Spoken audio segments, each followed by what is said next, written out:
Greetings, Commanders, and welcome to Elite Dangerous. I'm Commander Trevor, coming to you from the solar system, orbiting the Earth on board starport Mikhail Gorbachev. Today we are going to Colonia, faster than anyone ever has before. Before we get started, take a look at the ship. Pretty much what you'd expect from a Mandalay. Of course, it's Mandalay, longest jump range in the game. Although you could make the argument that the Anaconda would be more suited to this record, but I mean, Mandalay's cooler, so, you know, do as you please. The only difference between this and, say, absolute maxed out jump range Mandalay is I chose a 3A power plant instead of the minimum. I could probably get away with a 3D, but I prefer the heat efficiency, and you'll see why. And also a couple of AFMUs, just because, neutron superhighway, you're going to need to do some repairs. Starting off, just set our course for Beta Sculptoris. We're going to have to do some FSD injection. There it is, ready to go. Brings our jump range 182 light years, or just about. Normally, late in jump range, full tank of gas, this thing will do just under 91. But Beta Sculptor's first system, 175 light years away, making it easily with our 181. The launch here is pretty interesting, actually. I'm really close to that airlock. Don't want to waste any time, so I'm boosting out of there. Gonna drift around. Oh, just missed the Sidewinder. Poor little guy. I absolutely smacked a beluga the first time I tried this, and brought my hull down to 2%. That was an embarrassing and very nerve-wracking talking that followed. So yeah, I'm going to be trying to do a commentary along this whole thing. It's a rather long video, so I'm going to try to keep it interesting as best I can. I don't have any script, but here we go. So, if you choose to stick around and listen to the commentary, I hope I can keep it interesting for you. And, well, if not, I'll probably throw some highlights and timestamps up on the screen right here. You can check out the interesting points otherwise. Well, welcome aboard. So, plotting this route with a third-party tool. Probably familiar with it if you've done something like this before. Spanch. You put in all your ship settings or configuration, and if you want to use FSD injection, if you want to exclude secondary stars, use supercharging, obviously, all that stuff, and it'll create not always completely optimal route, but something a lot better than the in-game route plotter does, for instance. So I manually picked this point to start because Spanch wasn't giving me good. Well, I knew I could optimize it if I chose to start the route from this system here instead of Sol, because Sol isn't really close to any good neutron stars, except this one, but it wouldn't choose to go there. So I did this myself. Now that's going to create some problems with the fuel consumption. Nothing that held me up too much, but you'll see here in a few minutes. There's our first jet cone boost, and straight in the galaxy map, plotting our next jump.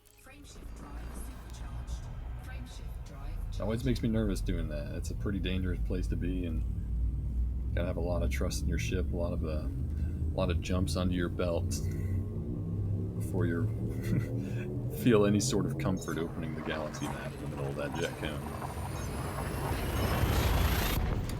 Next system 3, Capricorni. I'm pretty sure I manually plotted this one as well. Yes, I did. I did it some stupid backwards way, and I know I can optimize it now, but I got the record here, and I want to finish the video, so here we go.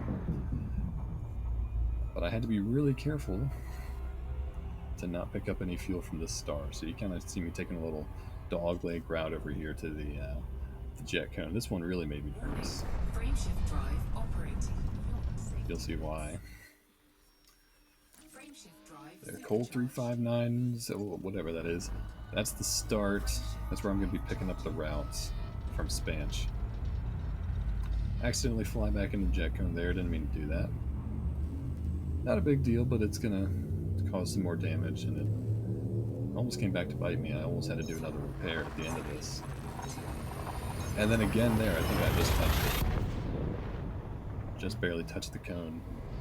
Probably cost me 1 or 2% there on my FSD integrity, but it all worked out mostly. And here we are, the start of the Spanch plotted route. Now, since I was manually doing those first couple of jumps, the fuel calculations are not quite exact for this first leg, until I refuel at least. So I think it's in the next jump. I've got to burn off some fuel because it's accounting for me burning off fuel, losing weight in the process, and then having a little bit further jump range. And I couldn't make that because, well, I didn't burn off the exact amount of fuel that it thought I was going to because I wasn't following its route. So, like I said, not the smartest, but I don't know. I didn't. That was just the way I thought to do it at the time. I know I can make this better now, which I probably will at some point. So, if I'm not mistaken, this is the jump here. Find out here just a second. Yeah, 385.72 light years. And check our jump rates, 384. We're 1.7 short. I know we can make that. Just got to burn off some fuel. So hop into Super Cruise Overcharge. 384.4. 384.8. 385.4, so close, and there we go. Shut it down, get charging, off we go. So yeah, probably cost me 15-20 seconds there. Not a big deal, but just proof that this can be optimized. Later on, there's quite a big mistake that I could probably fix it somewhat easily. I'm not entirely sure why it happened, but it cost me a lot of time. It was late enough in the run though, and I was on such good pace, I couldn't have been bothered to redo it. I knew I was still going to make it, so yeah, you'll see that when we come to it. It's pretty late in the run though. It's about 3/4 of the way through. And here's our first refueling stop. I'm going to go ahead and synthesize that next FSD injection just to maximize our jump range the entire route. Even when we're not using the neutron stars, we're going as far as we can every single time.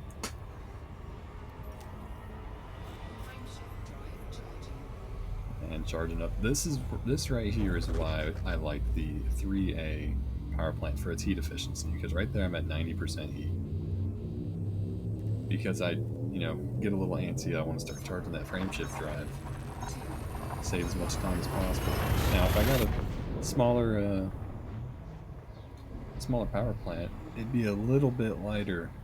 I think I could save, I don't remember how much it was, like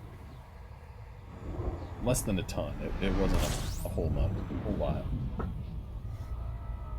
But here, every time I was fuel scooping with the better power plant and its better heat efficiency, I wouldn't have to worry about completely cooking myself. Even if it only be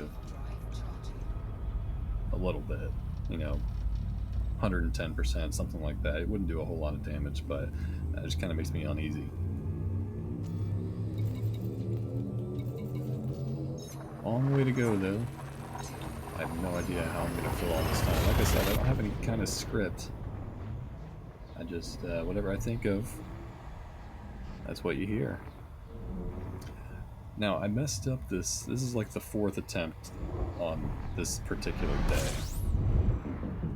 because I fuel scooped at this star my first time through, and I'm not supposed to.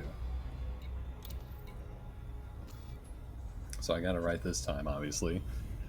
But I fuel scooped here before, and it completely threw off all the fuel calculations, and I couldn't do any of my jumps. And I was like, oh, great. Now I gotta restart pretty much, because it's not worth trying to muscle your way through all those incorrectly calculated routes or burning the fuel off. Because the Mandalay is so efficient with its fuel and Super Cruise overcharge, it really takes a long time to burn a significant amount of fuel. So I just had to restart. But got it right this time, and if I'm not mistaken, I think that was the last non-neutron star where I don't pick up fuel. Maybe there's one at the end, actually. I forget. It doesn't matter.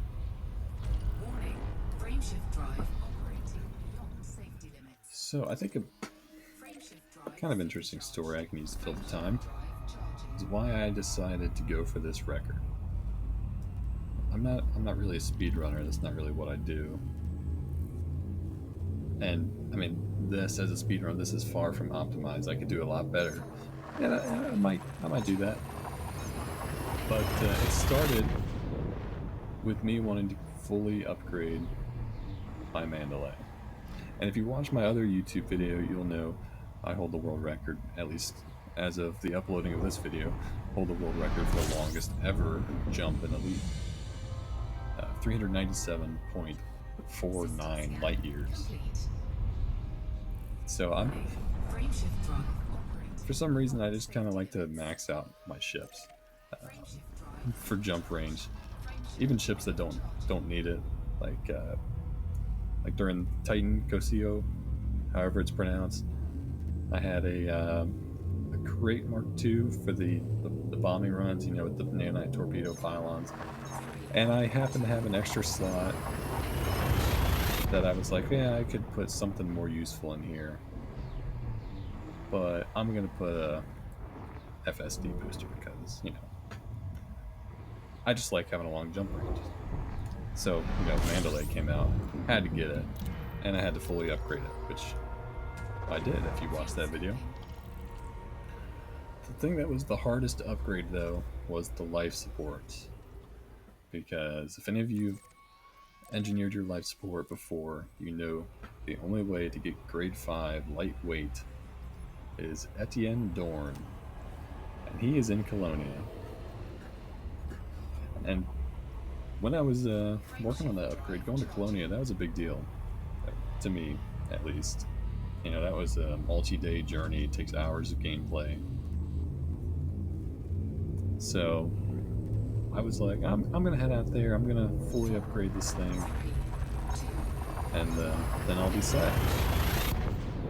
It'll be a dream come true for me, and do some exobiology along the way. And you'll probably see my credit balance somewhere here throughout the video. It's like somewhere north of 5 billion. Yeah, I was trying to get a fleet carrier, and I got a little sidetracked by this whole world record business. So, make the trip, take my time, takes 3 or 4 days, playing hours and hours every day. I get to Colonia, and I'm like, alright, let me go check my engineers tab. Where's Etienne Dorn at? Let me get him his escape pods or whatever he needs. Wait, where is he? He's not on my list. He wasn't on the list of engineers on my right side panel. I'm like, where is he? Well, apparently I didn't do my research well enough, because in order to unlock Etienne Dorn, or at least to get an invitation from him, you need to talk to Liz Ryder and get, you know, at least grade like 3 3/4 access with her. And I did not do that. So there I am, just spent the last 3 or 4 days on my way out there, dozens of hours, and I couldn't even do the thing that I went there for. So I'm like, well, this sucks. So then the idea started rolling in my head. I'm like, okay, I could go all the way there and back and, you know, take my time, do some exobiology along the way, and I would be, you know, tens of billions of credits. I could buy a fleet of fleet carriers. But I was like, I really just want to upgrade this life support so that this ship is done. It was the last thing I needed. So then I started looking, okay, how fast could I make it back? So I plotted a route in-game using the in-game route plotting system in the galaxy map, and it said it was going to take some Frameshift drive ridiculous operating amount of beyond jumps. safety limits. I mean, it wasn't ridiculous, but it was a lot Frameshift more drive jumps than I was expecting. I supercharged. don't remember how many it was, but I was like, "There's Frameshift no way." drive And I started like charging. zooming in on the route, and it was like, "What the heck?" It's like jumping past neutron stars and then making another jump to go back. I'm like, just jump straight to them. So basically, the in-game route plotter, if you're using the neutron star superhighway, is pretty much garbage. At least if you're trying to go somewhere as fast as possible, which I was. So then, I've heard of these third-party route plotting tools, so I'm like, I'll go try it out. Put my ship build in there, and it said something like, oh yeah, like the little jump scare there. Flew right through the star. There's a better one later. You stick around, you'll see that one. Warning. Frameshift drive operating beyond safety limits. Completely forgot what I was saying. Frameshift drive supercharged. Right, okay, yeah. Frameshift Put all drive my ship charging. information in there. This is non fully upgraded ship. I still had a shield generator and an SRV because I was exploring with this thing, and obviously I didn't have my fully engineered life support. Otherwise, I wouldn't be going back. But it was saying I think 88 jumps. It was like 88 jumps. Holy crap! I could do that in like an hour and a half, maybe a little longer. Probably a little bit longer. Anyways, I was like, oh, I wonder what the world record is. Because I've seen a video. I remember seeing a YouTube video pop up in my recommended videos a few months back. Frameshift drive Check the record. operating beyond It's at an safety hour limits. 38 minutes. I was like, oh, I can Frameshift beat drive that. supercharged. Theoretically. Frameshift drive charging. Then I did some more research and turns out, oh, the record, he actually beat it. It's an hour and 29 minutes. And then there's an even less viewed video that's hard to find. But the real record, the actual record is 1 hour, 17 minutes. And I think 40 seconds, 30 seconds, something like that. We'll just call it an hour 17. That's the goal. And I was like, okay, well, I can't beat that right now, but let's just see how fast I can get back to Seoul, back to Liz Ryder, and Fuel scooping. get access to her so I can head back and finally get my life support. And I wasn't going crazy fast. I think I only decided that I wanted to really go crazy and just like skip all the exploration, skip all the spectral scan and the exobiology, just get back as fast as possible. I only made that decision a couple hours into the journey, so it wasn't really accurate, but it ended up being about 4 hours. I did it all in one sitting. Frameshift drive charging. And I was like, well, if I upgrade my ship and I, optimize the route a little bit, and I don't get sidetracked by exploring, I might have a shot at this.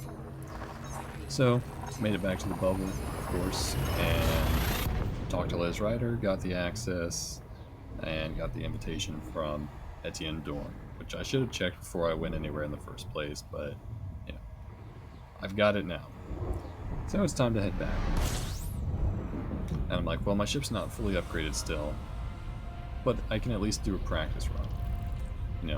I can get myself into the Warning. rhythm, Frameshift drive and it is quite a operating rhythm you got to be beyond into safety because limits. you're seeing it on screen right now, Frameshift drive constantly, and supercharged. the quick mouse movements there between the paste and then the select and the exit the map and instantly charted the frameshift drive. It's just kind of muscle memory you got to work on. So I was like, okay, I'll do a practice run, see how many jumps it's going to take. It was saying like 85 or something for whatever my layout was on the ship. And I absolutely went for it. Well, not absolutely, but yeah, I kind of ran a timer in the background to see how fast I could make it, and it was about an hour and 42 minutes. I made some pretty significant mistakes that cost me, I forget exactly how long, I think it was somewhere around 5 minutes. There's plenty of glitches, and my ship Frameshift still drive operating wasn't fully beyond upgraded. safety And when I say limits. glitches, I mean Frameshift drive supercharged. kind of the issue game's been having right now Charging. of the long jump range, or the long jump times. Normally a jump is somewhere between like 11 and 13 seconds, and I was getting jumps 30 seconds. You know, everyone's been experiencing it, and it happens in this run, and it's actually coming up somewhat soon. So it didn't cost me a terrible amount of time in this run, but you'll see. So yeah, hour and 42 minutes, and I was like, okay, I might have a chance here. I need to improve by 15 minutes approximately. It seemed within the realm of possibility.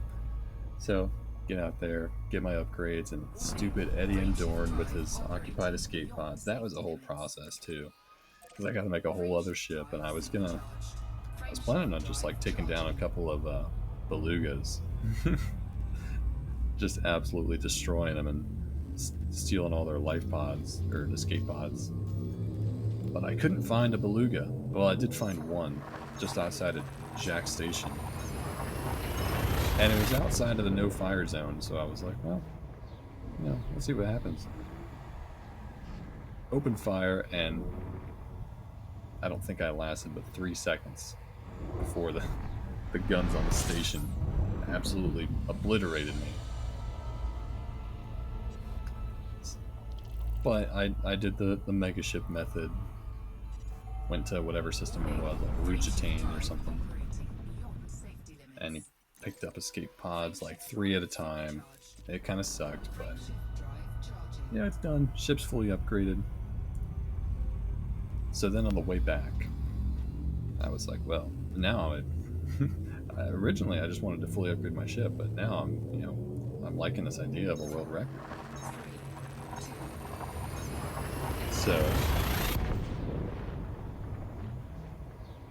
So on the way back, I had it all. I had all the stops out. I had a timer with like a lap timer too, so I could see how consistent I was between jumps. I had a little notepad, and I was making notes on which jumps I was getting fuel and which ones I was repairing, so that when I went back and looked at all the different lap times or jump times, I would know which ones were just normal fuel stops, repair stops, or if I messed something up, or if there was a glitch, you know, like the long loading time. And I forget exactly how fast I came in, but I remember the estimated, or the number of jumps Spanish was giving me for the route was 20, or not 20, oh my goodness, 77. Yeah, 77. And I was like, okay, we're getting somewhere now. That's going to save me at least 10 minutes over the last one. I ended up saving 20 minutes. It was an hour and 22. And I'm just now realizing I said something incorrect earlier. I said my first ever time was an hour and 42, and I only needed to improve by 15 minutes. That's not true. I need to improve by 25. I realize that now. Anyways, back to what I was saying. Hour and 22 minutes. I was like, holy crap. That wasn't optimized. I wasn't using FSD injection because I didn't have enough materials. And I was still carrying the shield generator and the SRV. So I was like, well, I got a chance, you know, because I can optimize the ship pretty significantly. Take a little pause here, see the repair sequence going on. While I was repairing, on our next route, just to make most efficient use of the time. We already got our FSD injection taken care of. Go ahead and get lined up while we're waiting. Got 2 AFMUs. Could have gone for 3, but I didn't want to use that much power, even though I probably could have. And instantly back online, and let's get charged. Off we go. First repair in the books. 2 to go.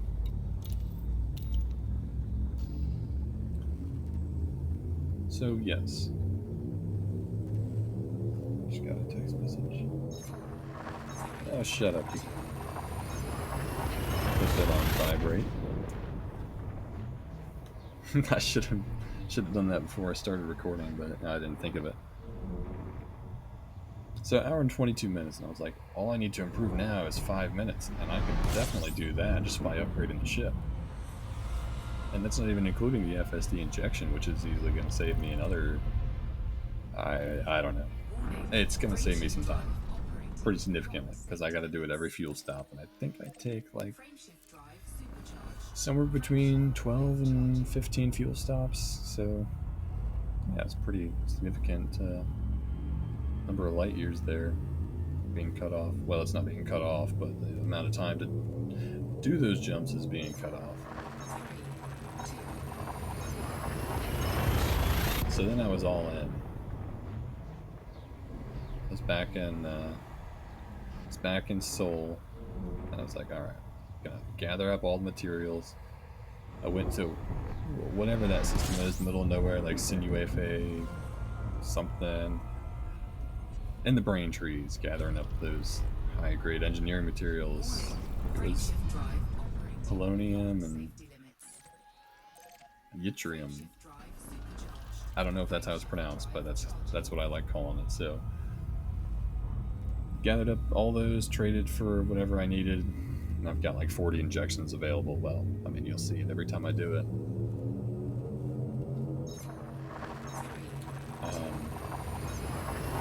And while I was there, I was like, well, you know, something I could do real quick since I finally got my fully engineered life support.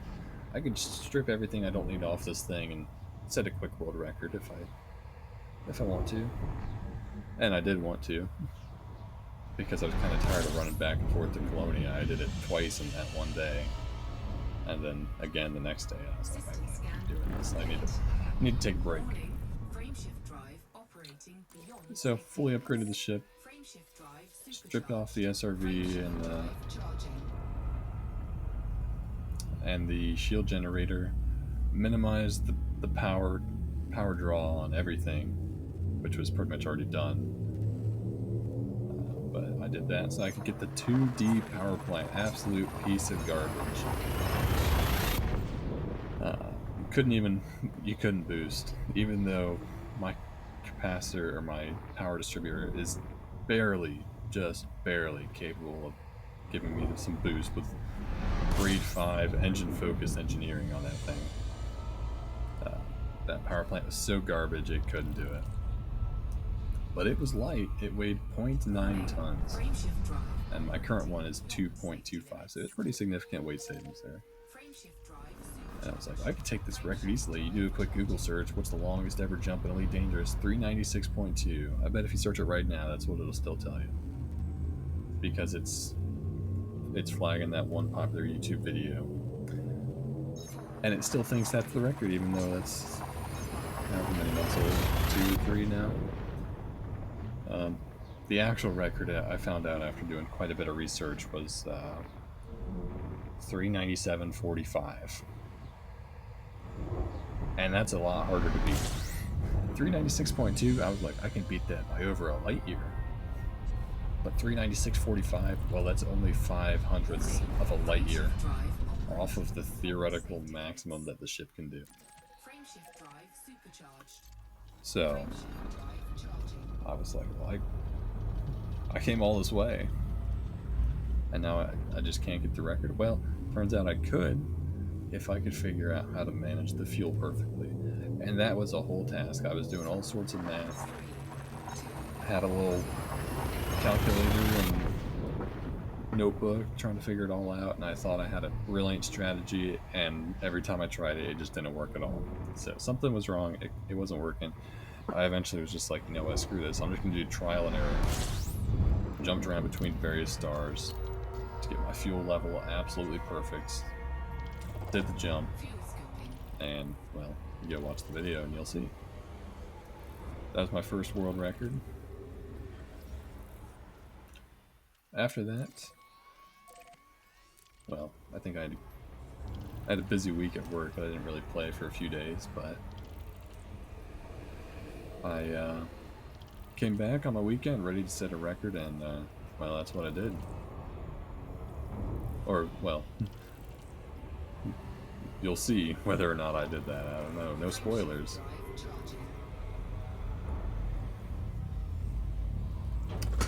So, that's why you're watching this video right now. because I forgot to talk to Liz Ryder before going to see Eddie and Dorn. All this happened within the course of like a week. From the moment of crap, I didn't talk to Liz Ryder to this video being recorded was 1 week with no prior speed running experience.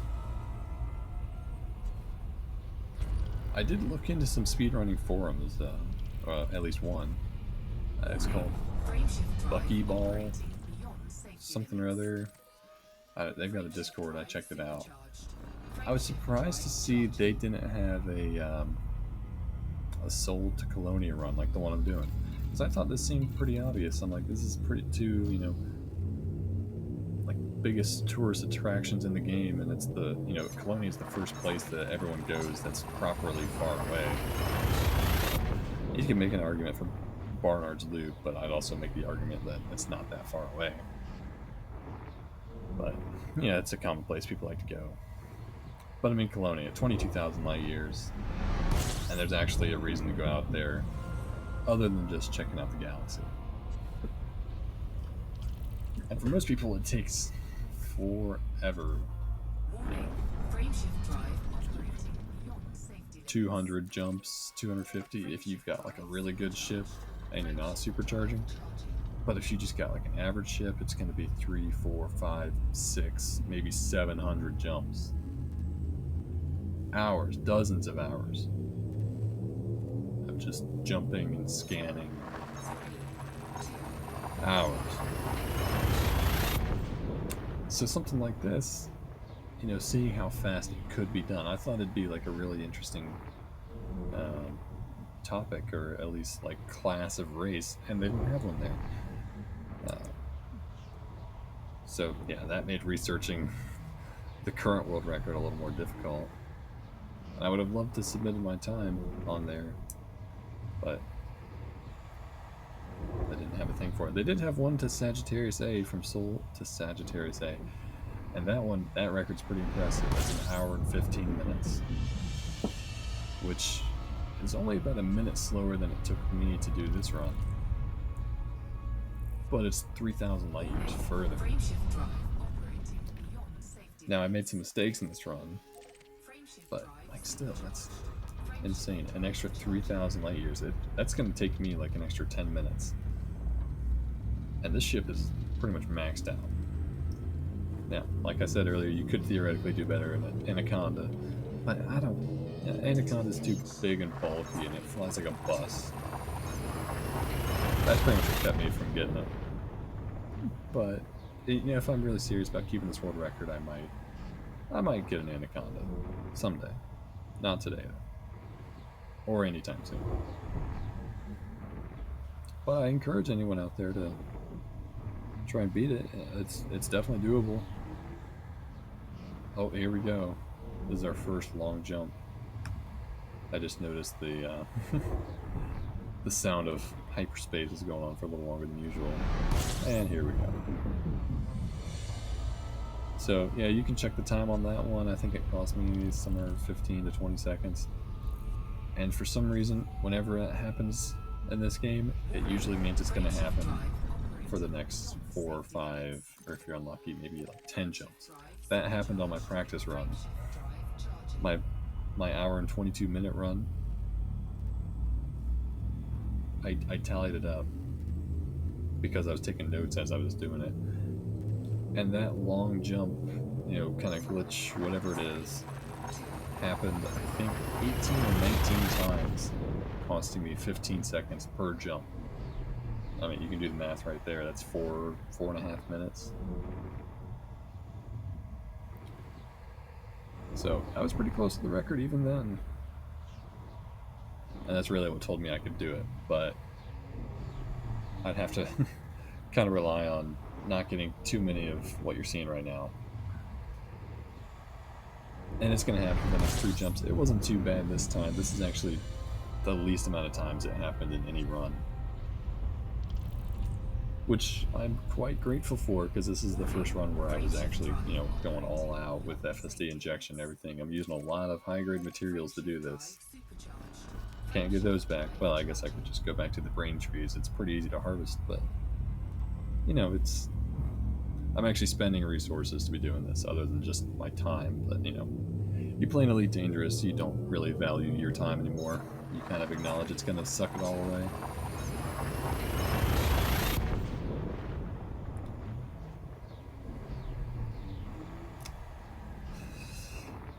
Yep. What is interesting is you get closer to the center of the galaxy, the neutron stars become a little more dense, and Spanch has an easier time plotting a precise route for you. Maybe not precise, but optimized, where it's getting the absolute max out of your ship every time. And I told it to have a reserve fuel of 1 ton, and I think it gets pretty close to that in some of these jumps. I mean, you see how little fuel I've got right now. I was in the zone though. You see how quick I opened that FSD injection? I try to do that every time whenever I've got to refuel, and I kind of forgot a few times. Also, something I noticed, if you watch the beginning of the video and compare it to the end, the speed at which I open and navigate the galaxy map, as in, you know, pasting and then clicking select and exit, you can tell it's noticeably quicker at the end because, you know, I just did it 60 times in a row. I got pretty good at it.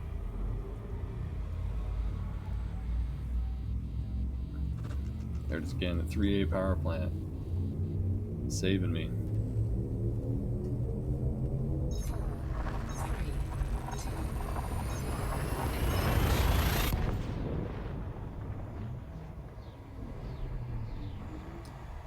There's a lot of technicalities to this that you might not have realized if you're watching, or if you're still listening to this the whole way through. Thanks for sticking around. Makes me feel not so lonely, because I am just talking to myself in my room right now. But yeah, if you've been watching, there's a lot of technicalities about this record that you probably wouldn't have noticed because I've been talking over them the whole time. Or maybe you're just ignoring me and, you know, paying attention to what's going on the screen. And if so, you know, can't blame you. I don't think I can be that interesting.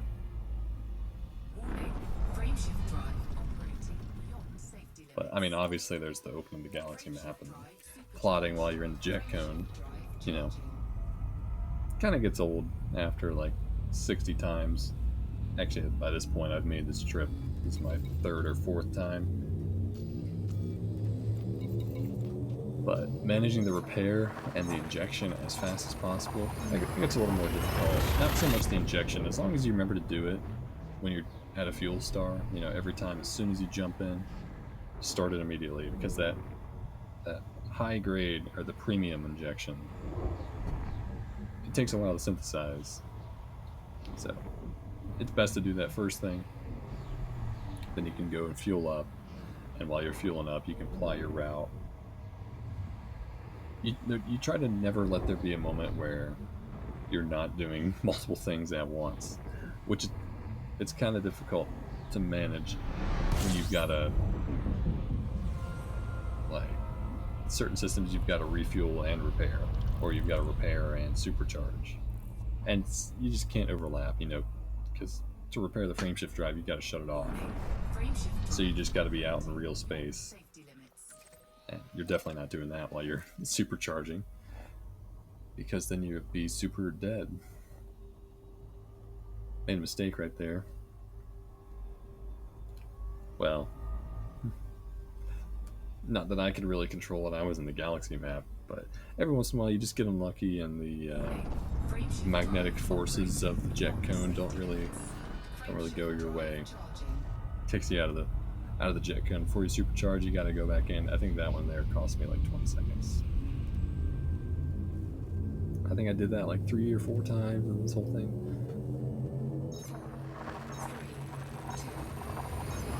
So, room to improve there. I don't know how you prevent that though, unless you just don't leave. Yeah, you don't go into the galaxy map, but then you're losing like 10 seconds per jump, which is, you know, I can't do that. 10 seconds per jump on this. This was like 68, 69. Nice. I think it's 69 jumps. 690 seconds, that's 11 and a half minutes. If I take 11 and a half minutes longer, I'm nowhere close to the record. So it's kind of scary. It's a lot to focus on, but you got to do it if you want the record. And well, hour and 13, it just came that much harder. Not saying it's impossible. Not saying it would even be like terribly difficult if you commit a couple hours to this game. You probably got a fair chance of taking this record unless I take it first, which I might do. I might not. I don't know. Right now, this was recorded about 2 days ago. The video, at least. I'm obviously recording the audio right now. But after I made it to Colonia, I was like, okay, now I'm just going to take my time and keep exploring, which is what I wanted to do from the beginning. Make a little more money from exobiology so I can buy that fleet carrier and not be completely broke. Fleet carrier. Got some big plans for that thing. Not really. I don't own that many ships. And I'm not much of a trader, so I'm not going to be storing a whole lot of things, except maybe tritium. I'll probably use it to explore. I got plans to go up to Rackham's Peak. Way up north. I guess you don't call it north, you call it up. There's a word for it. Zenith? I think it's Zenith. Anyways, yeah, it's straight up above the bubble. Some crazy distance. I forget how far it is, like 3,000 light years or something above, and it's only accessible by fleet carrier.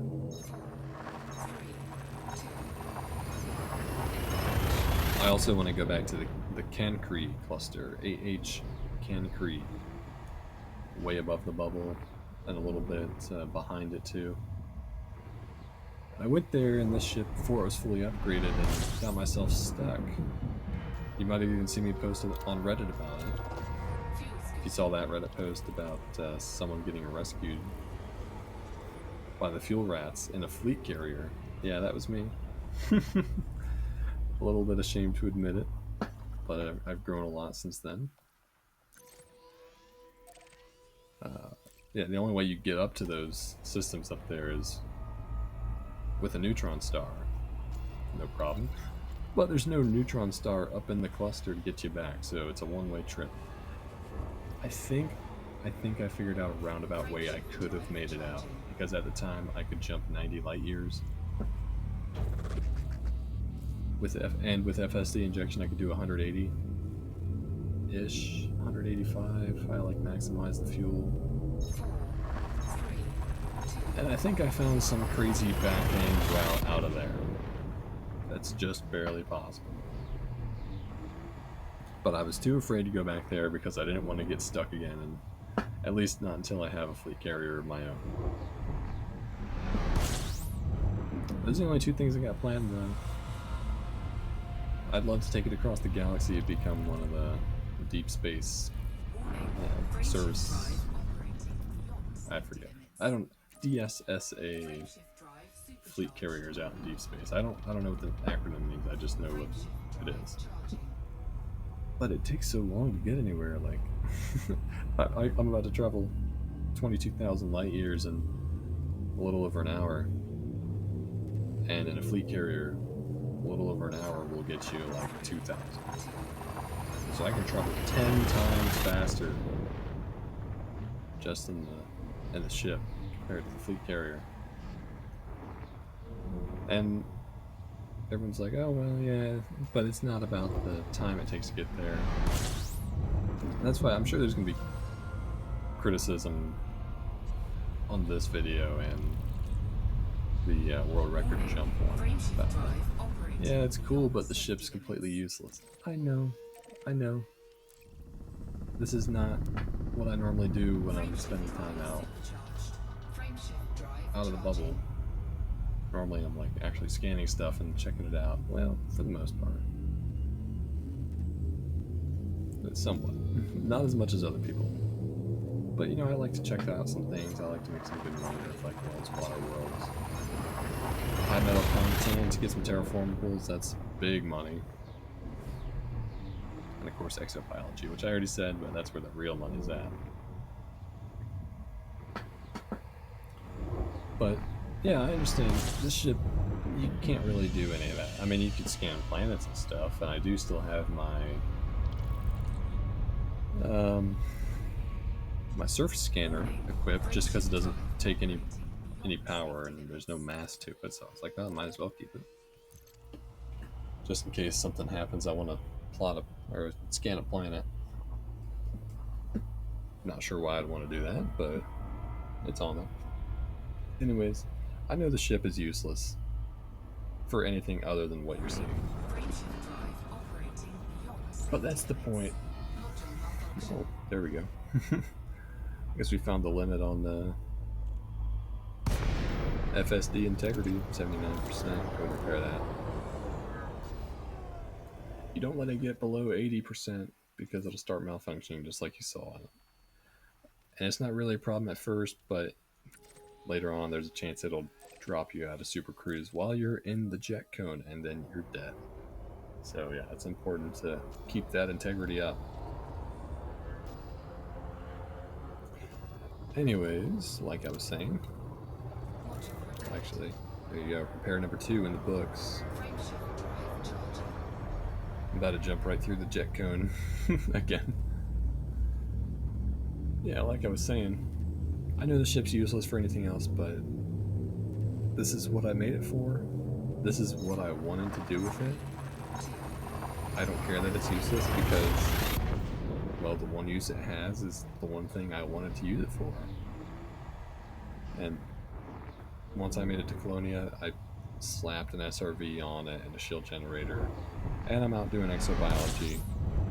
Well, not as we speak, but you know, that's what I've been doing in the game since then. But in general, when I'm out exploring, I'm a little more goal-oriented. I like to make it to the end in a reasonable amount of time. I don't want to spend months out just getting to nowhere in particular. That's not really my thing. I like to find cool places and commit to them, and I kind of get a little bit antsy, and I'm like, yeah, I want to get there. So of course that's why I like having the really huge jump range. I'm not normally using the FSD, or sorry, the neutron superhighway, just because it's not worth the extra risk. Although I am very good at it by now. And also you got to keep using the auto field maintenance unit, and it's got limited ammo. You'd run out eventually. I can make plenty more. I got plenty of materials to synthesize it, but you know, it's still a resource you're actually using.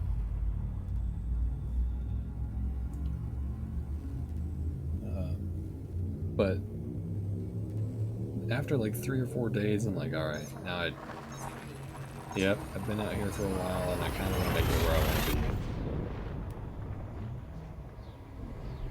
So, a lot of other people, they don't go crazy with the jump range, which is completely fine because, you know, they're there for the journey, not necessarily the destination. I'm more there for the destination, and you know, I try to get some enjoyment out of the journey, but it's not the goal. I do get a lot of money though. That is a goal. That's kind of a secondary goal, and then a third tertiary. Is that a word? Tertiary goal is finding some cool stuff along the way to explore.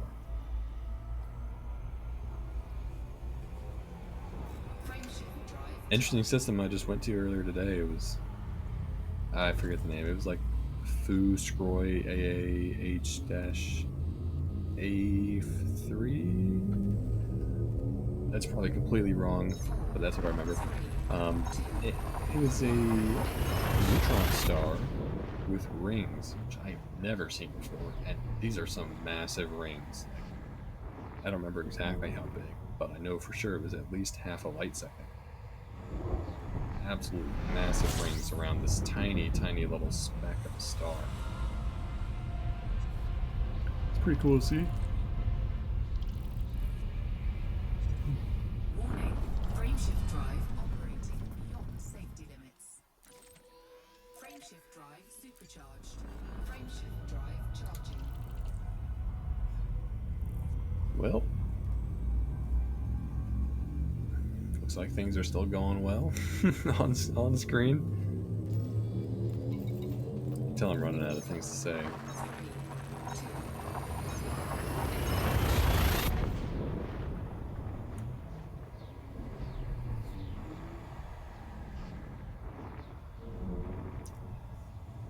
Guess I could tell you the story of how I started playing Elite. I've only been playing for like 3 years now. Started playing in 2021. I know it's 2025 now, but it's January. Started playing 2021. I was so awful at it. I played it for a couple days and I realized I didn't know what I was doing. I'd get a little frustrated and I'd put it down for months. And it took quite a while before I knew what I was doing. I had to watch a YouTube series that was actually interesting to me because most of the Elite Dangerous content on YouTube is tutorials or just content that I don't really like to watch for some reason or another. Hey, that's why I'm doing this commentary right now, hoping to keep things interesting. It's harder than I thought because there's a lot of the same thing going on. It's kind of hard to talk about. Maybe that's why it's kind of hard to find really good Elite content on YouTube, because that's kind of what the whole game is. You know, it's a lot of the same. Still love it though.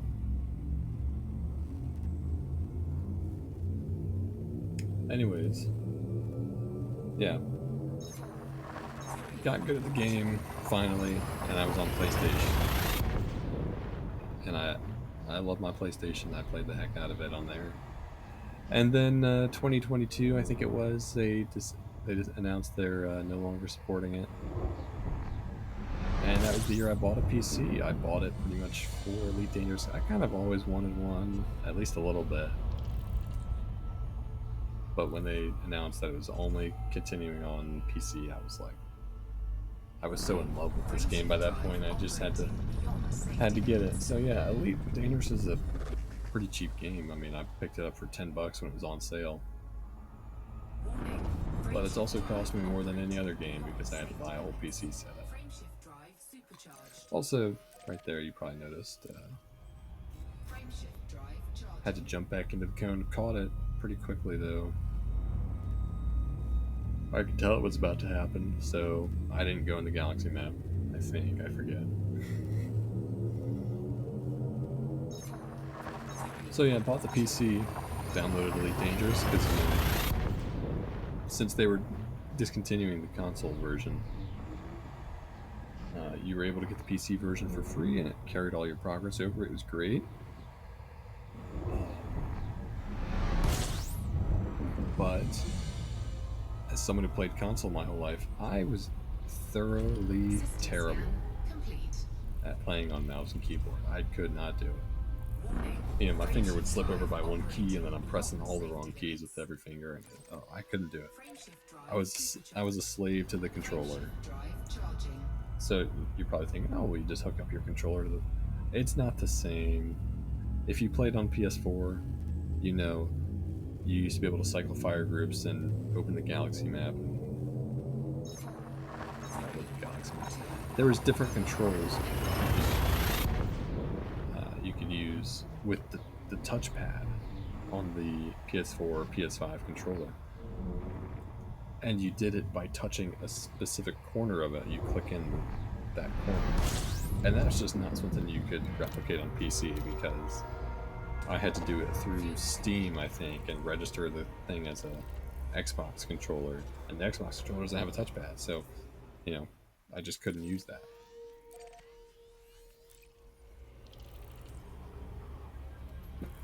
So eventually, I just continued playing on PlayStation for another like 2 years, and made a lot of progress. I did a lot of exploring. That was pretty much all I did, to be honest. I had about 900 million credits to my name,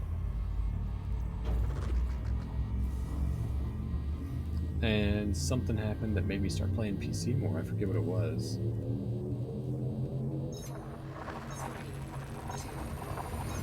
Yeah, I don't remember. But I started playing PC more, and I was like, I should get a HOTAS, a hands-on throttle and stick. And I waited a month, and I was like, yeah, I'm gonna go ahead and get it. So I bought a Logitech X56. I'm sorry to everyone out there who uses the HOTAS. They're screaming at the screen right now. You should have got the VKB Gladiator, whatever it's called, or the what's the other good one? The Warthog. I don't know, everyone's always talking about the VKBs. That's not the kind of money I'm looking to spend. And this thing, it's got so many buttons and switches on it. It's exactly what you need for Elite Dangerous. I mean, on the stick, you got 1, 2, 3, 4, 5, 6 buttons, 2 4-way like hat switches, a POV switch, and an analog stick. Oh, and plus the trigger, I think I forgot that. The button count. And then on the throttle, well, obviously you got the throttle. You got this weird twisty thing on the side. You got these 2 like twisty things that also work as buttons. 2 buttons under your fingers. You got an up and down switch. You got 1, 2, 3, 7 of these like toggle switches, which are really just 2-way switches, but that means there's 14 of them. And you got 2 dials here. You also got this like flip switch. It's like a light switch kind of thing. I use it to toggle reverse. It's got a button right under your thumb. I love that for the boost. It's got 2 4-way hat switches and another analog stick. I love this thing. It's got some stick drift, but yeah, picked it up. Started playing Elite Dangerous, and this was pretty much right at the end of November when everything was going down. You know, Cocijo, whatever Titan was on its way to Earth, and I was racing back because I hadn't touched the game on PC. At least I made a lot of progress on console, but none of that carried over to the PC because the moment I got my copy on PC, it effectively split the two games from each other, or the 2 like save file, whatever. All the progress I made on console no longer was connected to the PC,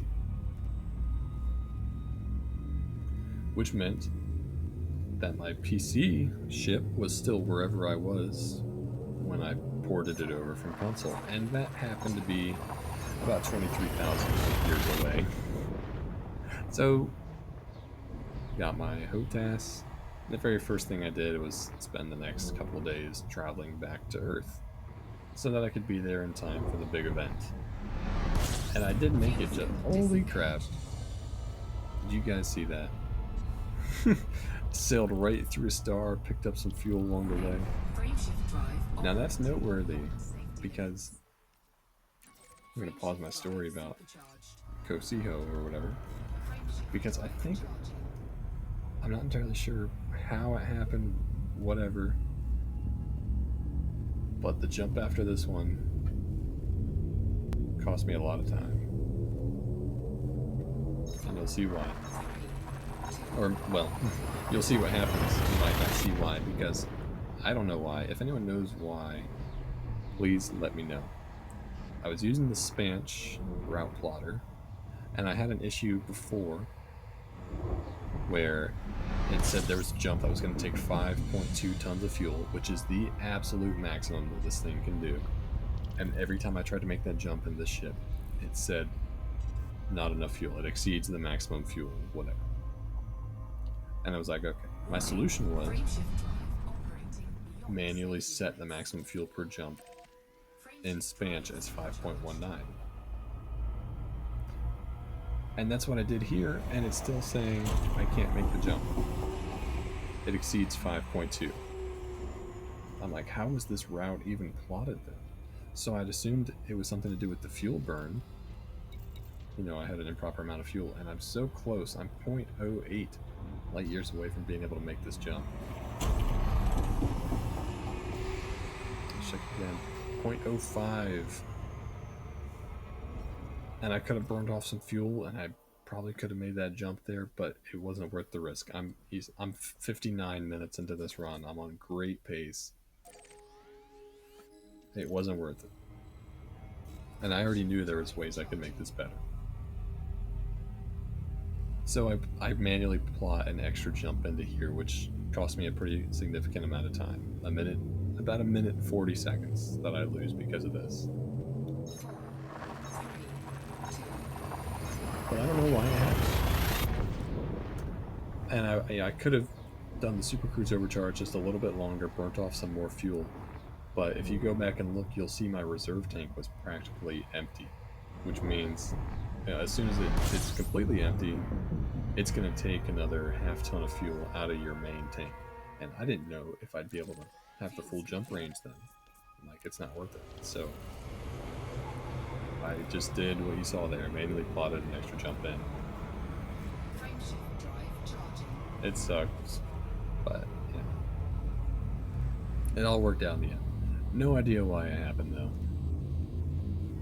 I had a theory that it was something to do with that star that I sailed right through, that I picked up a little bit of fuel and it threw off the calculations, but I was in that star for so little time, I picked up so little fuel you can't even see the gauge move.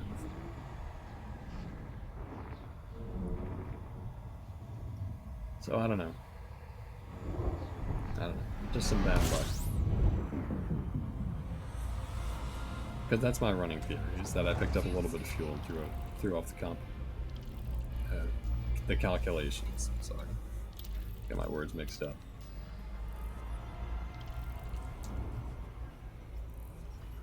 I don't know how I'm going to get around that in the future, though.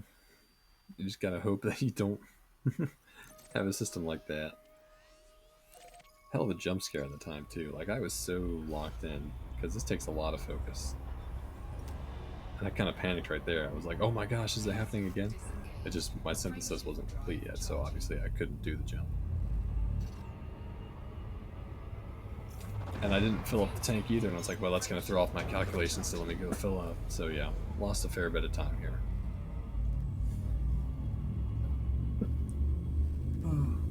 But after this jump here, we're back on the straight and narrow.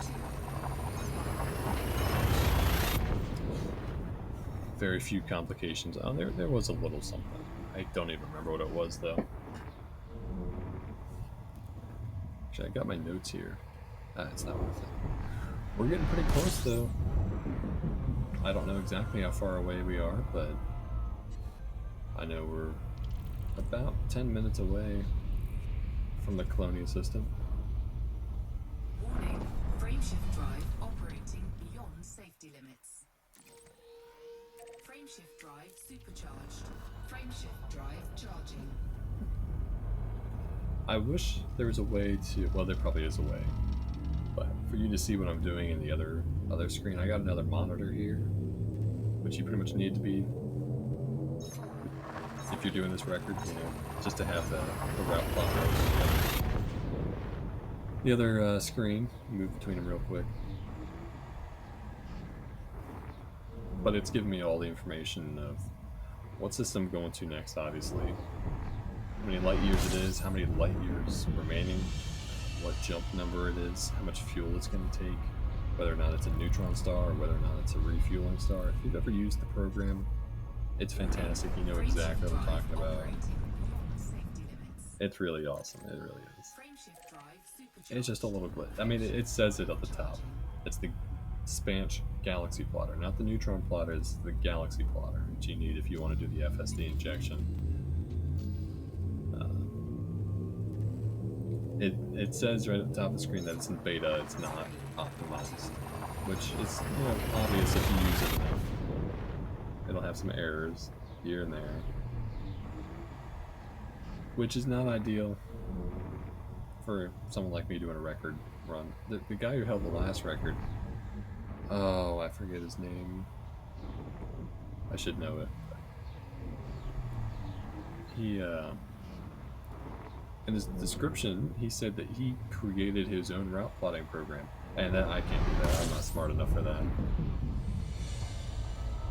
But I imagine this program is probably pretty efficient, considering he's doing, you know, he beat his own record twice on this route, so he probably had it specified, or what's the optimized for this corridor space. So there's probably some time to be saved there that I'm just never gonna be able to do unless I learn how to like program. But you know, no, that's not happening.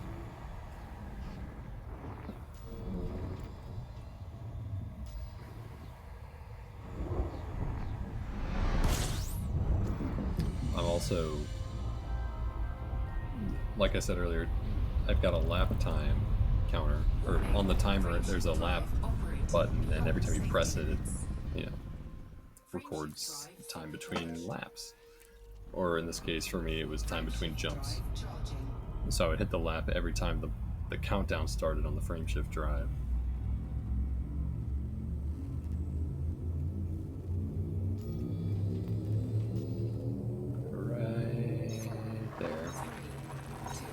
And most of the times it was about 50 seconds. It varied, you know, between 49 and 53 seconds for a normal system. If I had to refuel, it might be like a minute 10. If I had to refuel or if I had to repair at all, it'd usually be like a minute 50. And then there was the times when I had the long jump glitch. And that's how I know how much time this cost me, because I wrote down every jump that had happened, and I could go back and look at the timer, see how much extra time there was over the normal jumps. I also was writing down every time I refueled, you know. I refueled on jump 36, for instance, and I'd go back and look at 36, and it would say a minute 10, and that's how I know what was the average and what was not. And if something weird happened in that system, like I had the long run jump range glitch, it would say it took like a minute and 25 seconds. Well, I can look at all the other systems where I refueled and it didn't happen. Hey, it took a minute 10. This was a minute 25. So it probably cost me 15 seconds. That's the kind of stuff I was doing just to know the theoretical best that I could have done. And there's probably all sorts of small little efficiencies that I could have done. Being a little bit faster in Colonia, you'll see. I did a pretty good job docking. I was pretty happy with that.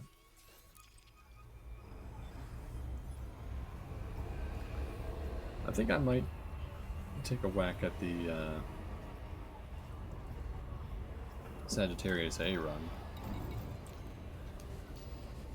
I don't know if you need to dock at a system, or at a station, because there's no station in Sagittarius A. There's one right next to it, like 4 light years away in a neighboring system, Explorer's Anchorage. But that's not in Sagittarius A. So if the race is to Sagittarius A, if you just gotta be in the system, I could save 3 minutes by not having to, you know, go all the way out there and dock, because that's the total amount of time that I was in Colonia, the system, from when I jumped in to being docked was about 3 minutes. And while I already know that I made about 3 minutes worth of mistakes, with 2 of those was from that issue with the route plot earlier, and another minute was just from like little things here and there, you know. Wasn't able to supercharge, I had to go back in to the jet cone. So I could save 3 minutes there. I could save about 5 minutes. Not 5 minutes. About 2 minutes if I didn't have any of the long jump glitches. Put it together, that's 5 minutes, and then another 3 minutes from not having to travel to the station, if that is how it works. I don't know. I didn't do my research on this. But save 8 minutes over the time I about set here, a minute 13, so that brings us down to a minute 5. And then, well, you got to consider I got to go another 3,000 light years, which would be about 10 minutes. Warning, hull breach attack. Taking internal damage. Module We're getting close now. But yeah, a minute 10, or 10 minutes on top of the minute 5. That's a minute 15. Frameshift drive charging. Which is the record, minute 15, something or other. But I'm gonna get back to the video here. I've been talking about nonsense for long enough. I was really keeping a close eye on the repair, or not, the integrity of the FSD.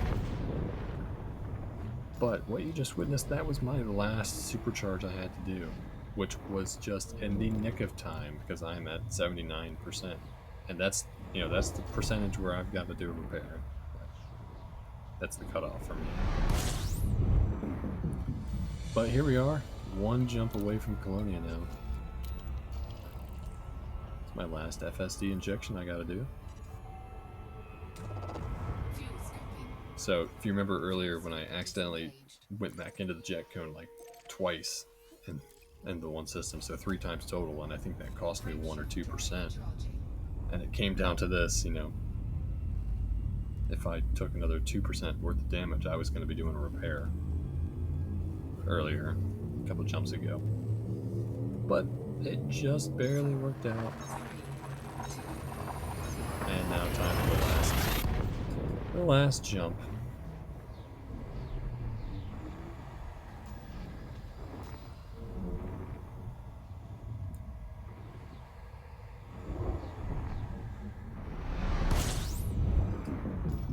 And welcome to Colonia. I'm on the Jaques station. Jaques station, I should say. Made a fair bit of time here with the Super Cruise Overcharge that didn't exist in the previous record because it was from 3 years ago. Not sure how much time I saved. But I also lose some time because the station was not on, it was not in the best location in terms of its orbit around the planet. It was kind of on the far side, which meant I had to go through the gravity well. And I tried to work around it a little bit by changing my pitch, so I'd kind of stay further away from it, but I was going so slow. It was excruciating after doing this for an hour and 11 minutes. Yeah, there it is. Complete far side of the planet. You see here I'm full throttle, and it's saying the time it's taking to get there is getting longer. So yeah, that gravity is working against me. Not for too long though. It wasn't too terrible. Just another improvement that could be made. If you timed, if you knew where it was in the orbit, you could time it perfectly. So that would be on the close side of the planet. Probably save, I don't know, 20 seconds or so. I don't know. Doesn't matter now though. What's done is done. Home stretch now.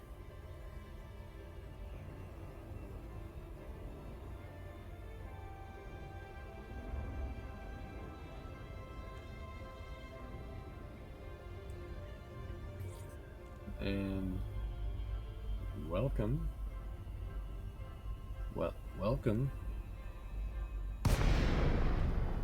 to Jaques Station,